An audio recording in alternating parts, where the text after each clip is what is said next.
is Diane Janbakhsh. I'm executive director for the Hispanic Family Foundation. And I wanted to share a little bit about what Dia de Muertos is in the Mexican tradition. Not all countries in Latin America celebrate Dia de Muertos, but in Mexico, it is very much a tradition for the majority of the country. The Dia de Muertos celebration is one that happens on the 1st or 2nd of November. So it's right after how in America you celebrate Halloween. Um, the only difference is that on the 1st and the 2nd, there are two distinct days that are celebrated where families get together. And the Dia de los Muertos celebration is more of celebrating a life rather than the loss of a life. For the tradition, you will see many families gathering at cemeteries. And what they do is they bring a picnic.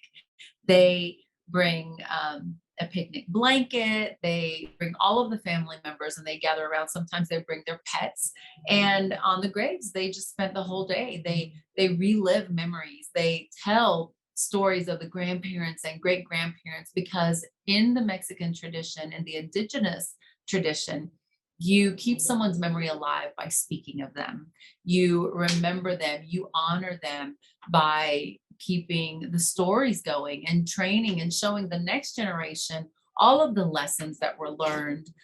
You celebrate the birthdays, you remember special dates, and by allowing the space and the time for families to gather and share those memories, you're ensuring that the survival of the family will be intact for generations to come. So on the 1st and on the 2nd, one of the days is to celebrate and to remember the life of adults and older people. And the other day is for any children or infants that were lost. And those days are very, very different. On the day where the children are remembered and celebrated, you will see that on the tombs, they'll have flowers, they'll have toys, maybe baby bottles or rattles, or some clothing items that are left there. And then for the older people, you would see their favorite dessert, or maybe a pack of playing cards if they played games. And sometimes they bring bottles of whiskey or tequila if that person enjoyed to drink. But those are times that families really do come together. You stop what you're doing and you remember your loved ones that have departed. So for the Mexican tradition, it's not so much the scary, the scary appeal that a lot of people in the United States may look at that and say, oh my gosh, there's skeletons everywhere, or there's just really creepy things going on. For the Mexican, for the Hispanic, you understand that death is a part of life. And just because someone is not here in their body doesn't mean that they're not with you, that they're not a part of you, that they can't continue with you in your life with your talents and your gifts and the telling and retelling of the history. And that's one of the beautiful things about Dia de los Muertos that I think is something that helps people even deal with the idea of death and someone who's departed with them. We believe that the veil between the living and the ones that have departed is very thin. And in some tradition, some of the people that celebrate a little bit more deeply the tradition of Dia de los Muertos, they believe that night is when the spirits of those departed, they actually get to pass through and go on to the afterlife. And others still believe that they get to interact, or they can feel their mother's hug or a whisper of the child. And it's just dependent on the families and how deeply they take those traditions and beliefs. But that's why you would see decorations. And back to the cemeteries, many of the families will stay until late into the night, and they light candles and they leave flowers, beautiful flowers all over the place. If you like to Google online Dia de los Muertos in Mexico, you can see that some of the cemeteries that are most beautifully decorated are attended by hundreds and thousands of people that gather to commemorate their lost ones. And it really is a beautiful sight. The cemetery does not look scary. or creepy. It's actually, it looks like a party because they have candles everywhere. They have beautiful flower arrangements. And sometimes they make altares or altars at the graves and at the tombs. And there are just rose petals, flower petals of different colors arranged in beautiful designs and patterns, and food. And oh, and there's something that they make that's called pan de muerto. It's a big loaf of bread that is only made during the Dia de los Muertos celebration. And it's actually very delicious. It has a little bit of a flavor of orange to it. And if you go to a Mexican bread store, a panaderia, you can find pan de muerto right around this time in October and November. You can get large ones or smaller ones. Usually the larger ones they'll take to the cemetery and they'll be able to share with all the family members. But that's really good with hot chocolate or a nice cup of coffee. It's really delicious.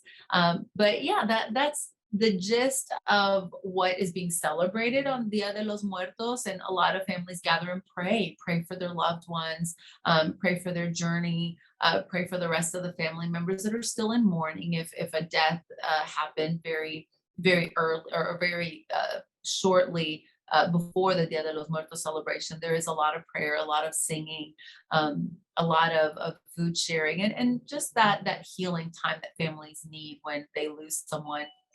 And dancing is one of the interesting components of what you see in the celebrations because it is a celebration of life. And though someone is not with you, you can still celebrate, you can still have joy, and you can be grateful and thankful for the time that you were able to spend with your loved one or your friend. But dancing, there are traditional dances that are done in folklore, Mexican dancing, traditional folklore dancing. So you see beautiful costumes, you see music that is created and more of on the minor scale, so they seem a little more mournful, but still you can see the joy in the movements, and those are very beautiful to see. Especially there's a traditional dance that is done with white dresses, and the girls actually have a candle on top of their head and they dance with the candle on their head. And the trick is you complete the entire dance and you don't drop the candle and you don't burn yourself and the candle doesn't go out. So it has something to do with life and death, your light going out, or the light remaining. So I think it's a beautiful tradition. It's one that helps families deal with loss, and to continue to celebrate life. And it helps people to realize that life is very short and it's better to spend it with those you love.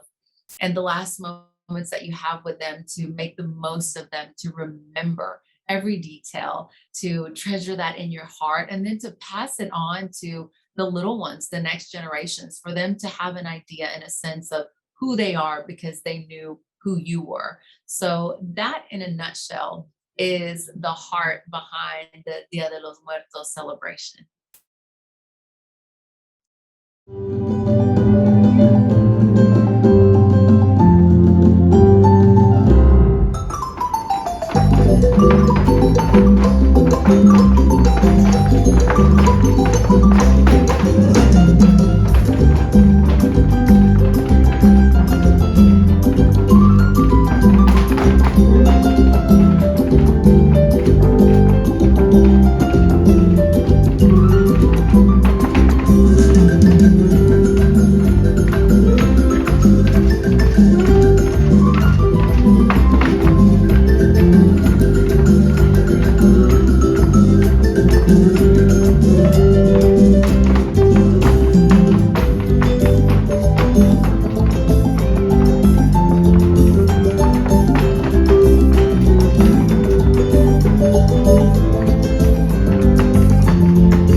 My name is Alison Kirk. I'm a volunteer at Alive Hospice, and I'm here to share with you some of my experiences creating an altar for the Day of the Dead.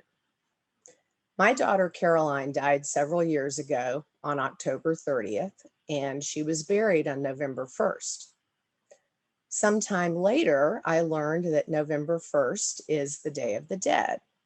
So it seemed kind of meant to be that the Day of the Dead would become part of my remembrance of Caroline. Remembrance is important to me, as it is to anyone who's had to say goodbye to a piece of their heart. I don't feel like my relationship with Caroline ended when she died. I still love her. I'm still influenced by her every day. I carry her with me into the world every day. So for me, I'm always looking for tangible expressions of my love for her. And a Day of the Dead altar presents a great opportunity for that. I'm always looking to integrate my experience of being Caroline's mom with the rest of my life now, with the way I move around the world today. As I said, Caroline died at the end of October, and that year a friend of mine showed up in November as I was facing the end of the year and really worrying about the holidays. And she said, "We're going to craft our way through the holidays." And I laughed. I thought it was silly, but guess what? It turned out that it helped, because I realized part of what I missed was being able to do things for Caroline. I missed fixing her hair and taking her to school, and those physical manifestations of love that we show to people in our lives just through the things we do for them each day. So when I create my altar for the Day of the Dead, I try to be very intentional about it, and I think about who I'm making it for, and I find that very rewarding. So I'm going to show you some pictures now of altars that I have made and talk a little bit about those. My early altars were pretty simple. They included water and salt and favorite foods, candles, marigolds, or whatever flowers I could find that looked the most like marigolds, and photos. I decided for my altar that it would feature my daughters, Caroline and Kate, who also passed away. But other people could make guest appearances on the altar, people important to us who died that year. This year, a very important creature died, our dog Nate. So he's included on this altar, along with some dog biscuits. I wrapped boxes in tissue paper to create the traditional 3 levels of an altar, representing heaven and earth and the underworld. This is another altar in progress. I started making paper flowers to put on the altar because I could have more of them. They lasted longer than the real flowers. I could introduce more color that way. This is that same altar in its completed form. I also started including fruit, which is a traditional element on Mexican altars, and favorite objects. So on the left, there's a bitty baby doll, and they don't show up very well, but there's a pair of sequined Hello Kitty sneakers that were a favorite of Kate's. I have also always liked making my altars outdoors, and I can't really explain why, except I like the way they look lit up at night outside. So I typically make my altar on my porch or in the yard by a flower garden. We have gone to Mexico to celebrate the Day of the Dead, and that was an amazing experience. We walked around the town of San Miguel de Allende on the Day of the Dead and watched people constructing their altars all day long. There were chalk outlines on the streets and sidewalks designating which families had which spaces reserved. This was a large family altar when it was completed, and they were just lined up side by side all the way through the plazas. It seemed every shop or restaurant we went into had an altar near the entrance, often something small. The cemeteries were decorated. This is actually a very old cemetery. No one has been buried there in decades, but there's a committee who are in charge of decorating cemeteries, no matter how old they are. We also participated in a public art project called the Pyramid of the Dead. There are 10 shadow boxes, for lack of a better term. They're called nichos. And within each nicho is a memorial to someone. So we created a memorial to our daughters in a nicho. This is my husband and some friends putting it together. There was our finished product. And here it is on display in the plaza. We used to sit on a bench in the park and watch people walk by and look at the pyramid. And I loved knowing that they were seeing my girls' faces, perhaps wondering about them, making up stories about them. It felt like we were able to share them with a little different part of the world. So this is kind of, HQ for Day of the Dead in a typical year. I start collecting my materials and laying them out. I'm always on the lookout for new things through the year to add to the altar. We also have started inviting other people to come over and help us construct our altar, people who knew and loved our daughters. Some years I make dinner for everybody. Some years I don't. This is just another view of part of this altar. Here I put the salt in a little mosaic in the shape of a cross, which is a traditional symbol for the Day of the Dead. We also got inspired to make our own Pyramid of the Dead here at home, which I did just by wrapping boxes in craft paper. I used picture frame mats to represent the nichos and put different pictures inside. So I wanted to show you a couple of things related to my altar. You saw some mosaics that I made. I actually did those with beans and peas that I colored with food coloring, which turns out to be a really easy thing to do. You just put them in a plastic bag, put some drops of food coloring in, and mush them all up, and you can get all different kinds of colors. I was also inspired by an Alive Hospice workshop where they talked about cigar box altars to make some altars within the altar. So this is a cigar box. Both of my girls loved riding horses. So I made a little cigar box altar to commemorate their horseback riding. So in the inside, I have a picture of each of them with a favorite horse, and I have the names of the horses and ponies that they rode.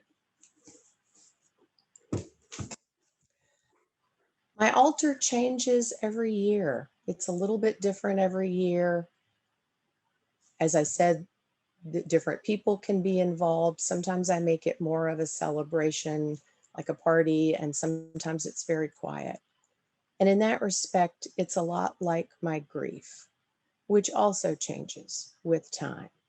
I used to imagine that handling grief was like cracking a code, and that if I figured out how to do it the right way, I could just keep doing the same things all the time, and that would let me carry it with me comfortably.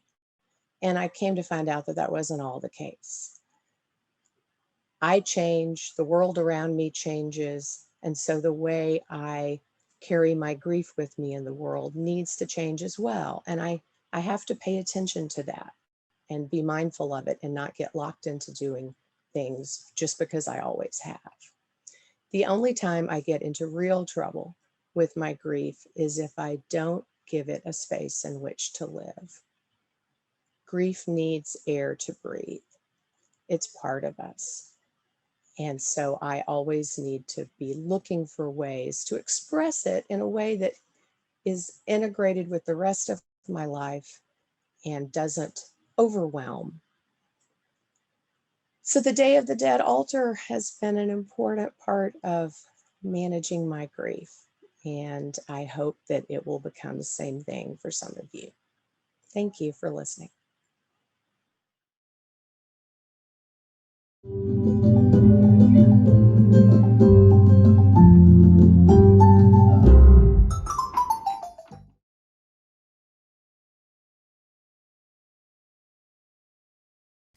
Hi, my name is Christine Stiles. I'm the senior graphic designer here at Alive, and today I'm going to share with you a few simple painting techniques that you can then use with your Day of the Dead artwork. Before we begin, it's important to remember to have fun. This is an accessible style that is not meant to be intimidating. It is done by whole families and communities. Anyone can participate. The only thing that matters is to remember your loved one and celebrate their life. So let's get started. Here is a list of craft supplies used in this tutorial.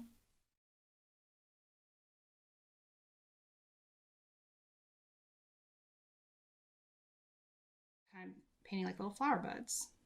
You'll see a lot of flowers used as a common motif through much Day of the Dead artwork. And all you do is just as simple as I'm showing here.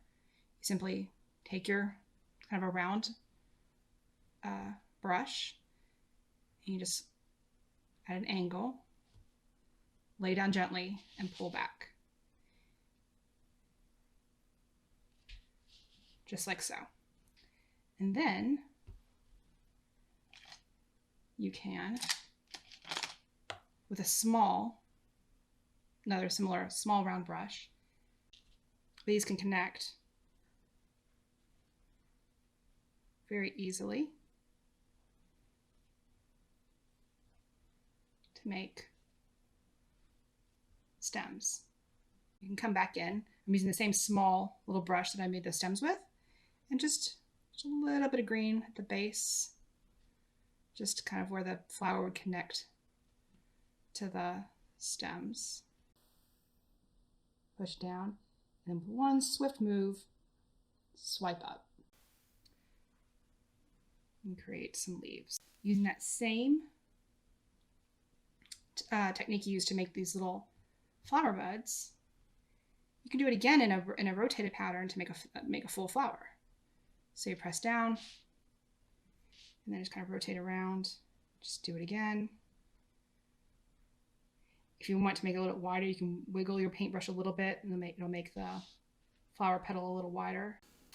And then when it's dry, it's a little wet right now, I think, but I'm gonna let that sit for a minute, and I'll come back, and when it's a little bit drier, I can put in the middle of that a contrasting color, like you might see on a flower. The flowers that you see in Day of the Dead artwork, while they can be quite complex, oftentimes they're just these very simple shapes. So another flower to look at making is marigolds. So marigolds are used in a lot of Day of the Dead artwork. It's a common Day of the Dead symbol that you'll see. So this is a little bit more complicated and does take a little bit of patience, but you'll want to use two colors. And marigolds are, generally orange and yellow, so you'll be looking at using these warm tones. But you'll start by loading up your paint brush with some orange, because then I'm going to come back in and just on the top get a little bit of yellow. And what's going to happen then is when I put it down and I kind of spread it out, you get kind of a two-toned effect going. And sort of a circular pattern starts to all meld together a little bit more yellow, because it starts to mix together, and you don't want it to just be one color, and just build up. And as I'm going towards the outside, I'm letting my brush have a little bit less paint on it, so you get what's called like a little bit of a dry brush effect, kind of like a marigold. I think, guys, if you want distinct colors, it's good to let it sit for a little bit. for this flower here, I'm just gonna come back and just simply put a little dab of color in the middle.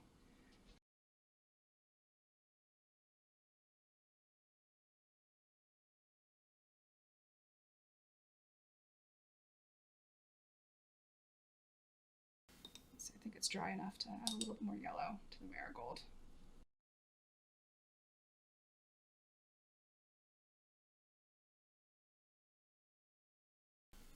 Just a little bit to add a little bit more depth. And then again, you could have, your stems coming off of that. And so those are 3 simple ways to make flowers. So the second technique I'm going to show you is how to paint butterflies, another common motif that you'll see in Day of the Dead artwork. So to start with, you'll want to pick a color. I'm going to go with a fairly light color to start with and layer darker colors on top, because it works a little easier that way oftentimes. You don't have to. You can use any color. You can use a darker color on your base. And if you're putting a lighter color on top, just know that you might have to do it in several layers. You can do it in reverse. Just know that if you do, you may have to layer it more, do more layers of paint. Wait for it to dry and then put another layer on top. So to make these butterflies, I push my paintbrush down. This time I'm going to wiggle it a little bit to get a nice wide portion of the wing. Just to see. So then I'm going to come over, get smaller for that bottom half of the wing. And then same thing on the other side. Wiggle it nice and wide for the top one. And for the bottom portion of that wing, a little bit smaller. And you can see you pretty much have the butterfly shape. If you were just going to do a bunch as a decoration, that might be enough to just have a bunch of little butterflies. But I'm actually going to embellish that a little bit more. So then I've loaded my paintbrush up with a little bit of paint and thinking in terms of decorative options. Test out like making little dots. You can also, Day of the Dead artwork is oftentimes embellished quite a bit with a lot of decorative elements aside from just the one thing that you're painting. So thinking in those terms, paint a butterfly, you may want to have, decorative, spirals, or you may want to do, simple dots to embellish. Going to then draw the body down the center.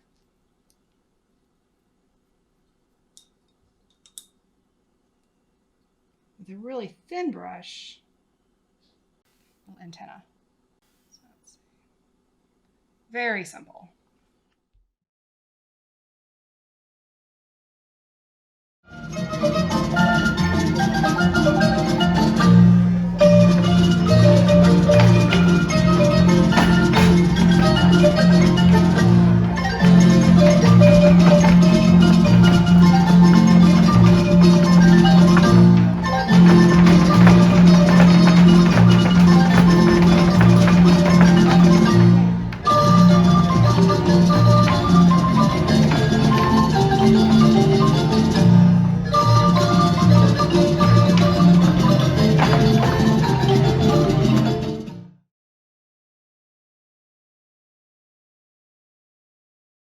Hi, my name is Vilma Montero-Zetti. I'm with the Education Department at Alive.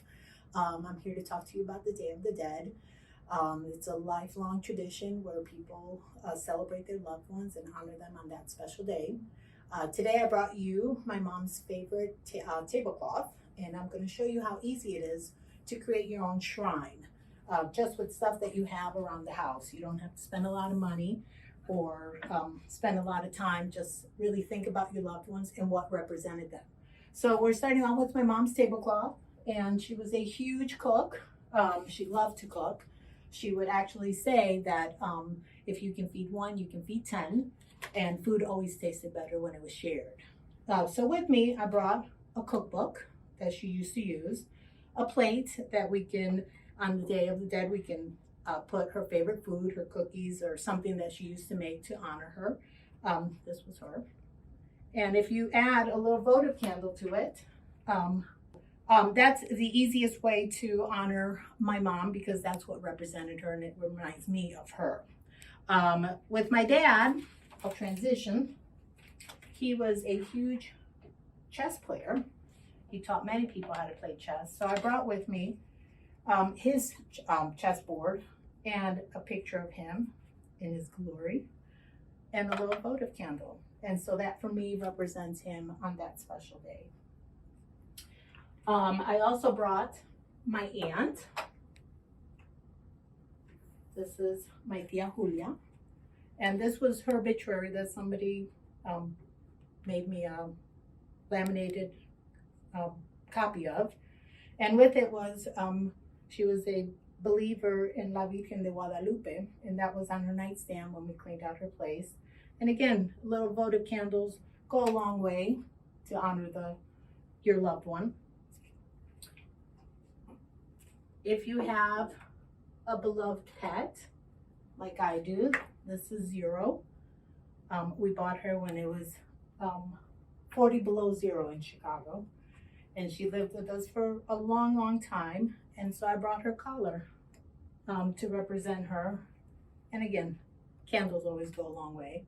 So that's how simple it is. I also brought, if you think of artifacts that you can add, this was Diamond. That was another dog that we had. This is her paw print. And that's what we're going to remember Diamond with. And as you can see from the shrine behind me, that there are other things that we can start adding. So as you can see, there is decorated skulls on this shrine. It is custom and tradition that everything is decorated with skulls, trying to make light, or not light, but to kind of make peace with the dead. And so here it's obviously, we can build on the shrine with whatever suits you. And for this particular one, there's flowers, there's skulls, there's a beautiful painting behind us, and it's going to represent the animals that have passed on. Some shrines, you can see they have multiple levels. It is said that the one on the bottom is earth, the top is heaven. The point being is you don't have to be this elaborate. You can be you can just think of your person or your animal or your loved one, whoever it is you want to honor. It could be that simple. And of course, when you start adding it, you can add it to the shrine wherever it is that you want to add it to. That kind of builds on. So you don't have to think of a huge shrine. You can just think of a little piece that goes onto a bigger representation. This one was easy. So this one is empty boxes that are just wrapped in wrapping paper. I bought these at the dollar store for obviously $1. And it's just decorative. The more flowers that you add, depending on the regions or wherever you're from, they believe in a lot of flowers. But it really could be anything that you like. There is no right or wrong way of doing this. Some people have little trinkets, little angels that represent, sometimes pennies, pennies from heaven. Just whatever it is that you think of your person, you can just add. Flowers usually are on altars, especially marigolds, because they are the light of the sun that calls our dead ones home. And again, your shrine does not have to be elaborate like this. It could be as simple as how we started off.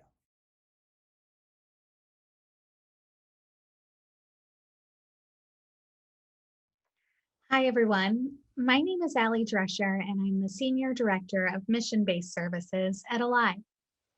I'd like to share just a few thoughts with you on the importance of celebrations like Day of the Dead and the significant role that rituals can play in assisting us while we grieve.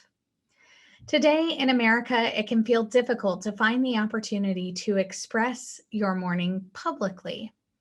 With short attention spans and a focus on the positive, it is common for grieving people to feel as if they've been left behind and alone to experience their grief. Over the years, I've heard many grieving children and adults express their desire to have a space to tell the story of their person's life, to continue their legacy in some way, or to connect with their grief, only to be told things like, "Shouldn't you be over this by now?" Or, "It's time for you to move on." Years ago, it was widely believed that the way to heal from grief was to sever ties with the deceased and move on, almost as if the relationship never existed. As we have studied the experience of grief in more recent years, we actually know that just the opposite is true. One of the best things that we can do in grief is to stay connected to the person or thing that is no longer present. Grieving individuals that find a way to continue the relationship, even in the physical absence of that person, tend to feel less distress overall in their grief. This is where incredible traditions like the Day of the Dead and other rituals come into play. I often encourage grieving people to find a grief outlet, an opportunity or experience that ties them back to their special person who has died, something that helps them feel close to them once again. For one person, it means visiting the park on a Saturday morning and sitting on the swing where he and his partner always sat. For another, it means spending Sunday afternoons in the driveway, washing the classic car that her husband spent his entire life rebuilding. While corporate death-related rituals can assist us in mourning, grief researchers have identified that it is actually the personal, private, individualized rituals that are often the most effective. And this is why I love the Day of the Dead so much, as it provides an opportunity for both. By connecting with the community at large, sharing stories of a loved one in a public space, yet filling an altar with symbolism that might only be meaningful in the context of a private relationship, both aspects can bring great comfort to someone in grief. These rituals and mourning customs have the power to assist us as we make meaning after a loss. We may find ourselves asking questions like, why did this happen? How will they be remembered? And what is their legacy? By creating a memorial altar, others are given a glimpse into the world of the deceased in a creative and unique, memorable way. In this way, they actually remain a part of the living. We are all changed by the experiences that we have with others. These experiences are deeply imprinted on our hearts long after the person we shared it with dies. The best news in all of this is that while we might grieve the physical absence of that person and attributes of the life that we shared together, we never, ever lose those experiences. By engaging in public mourning customs, we can share those experiences with others, who then end up changed through bearing witness to the stories of who our person was. And to me, that is one of the great gifts of grief.